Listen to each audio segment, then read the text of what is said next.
Welcome to a summary of my New Year's resolution for the year 2025. You see, last year I discovered within myself the capability to commit to a long-term project and make substantial progress. For this year, I've decided to work on 4 different mini projects across each quarter. I want to see if I can set a goal for myself and accomplish it within a certain time frame. Now, for several years, I have been part of a very obscure tabletop RPG community for a very niche game. And so, I have already made a bunch of homebrew for it. My goal for the first quarter of this year is to create a lot of it in the span of 3 months. Specifically, I want to create a bunch of funny yet functional homebrew for April Fools. Now, why would I do that? It's because I have a bunch of ideas and I want to do my best to flesh them out into something presentable. I want to exercise my skills as a game designer to expand on a basic concept and come up with a bunch of thematically appropriate mechanics for the idea. The entire compilation of homebrew took around 25,000 words. Yeah, that's a lot. And most of that was typed in the last 30 days of the quarter because it's something I haven't gotten used to. But I am proud that I managed to finish all of the allocated items within the deadline.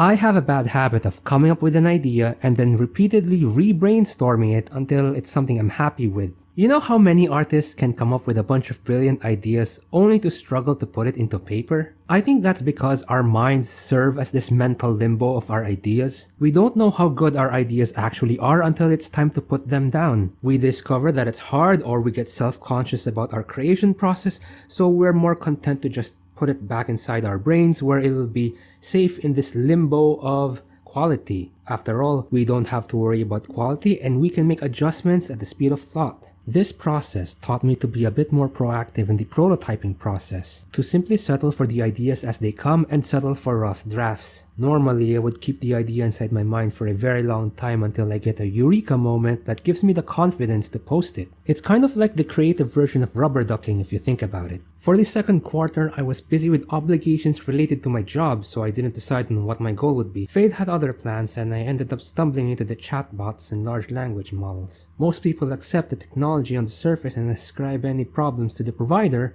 and not the end user. It's kind of sad because I believe a little tech literacy can go a long way. As for me, I settled on demystifying LLMs and peeked behind the curtain of how chatbots work. From what I saw, many users assume chatbots to be bots, individual self-contained mini models. That's not how I see them.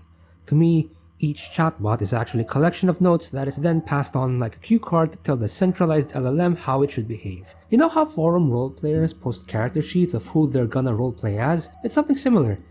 This is why I'm not entitled or upset if the model speaks in a way other users find wrong, like speaking on their behalf or coming up with unwanted plot twists. LLMs don't really simulate anything beneath the surface level, and so it doesn't really surprise me if the model behaves weirdly. Then again, I only have a 1 frame of reference.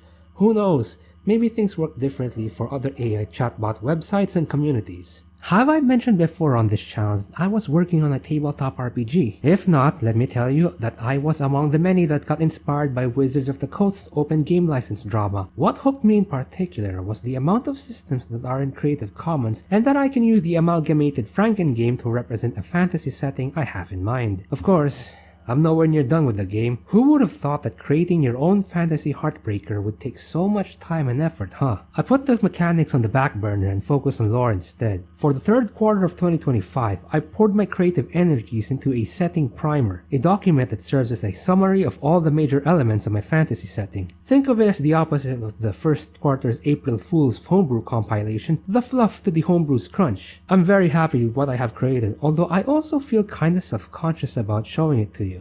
I'll make a bunch of videos about it. That's a lot more exciting than reading a document. Anyway, I have mentioned in a recent video that I got into Reverse 1999 and Limbus Company, 2 mobile games that I'm fond of due to their interesting world building. Yes, it's another creative project. The specific goal I'm after is creating a work of visual art instead of typing something again. I'll admit I'm really into crossover fanfiction, but what I have in mind is a little complex and could use some explanation. What I have done is a setting swap AU, where I swap characters from one world into living as if they grew up in the other's world. The central conceit in my AU is that I'm retaining the swapped characters' histories and narrative arcs. For example, Getian would still be a bird person while Altus would still be a war veteran with a lot of experience. I've already decided on all of the swaps and details therein, except for Ryushu.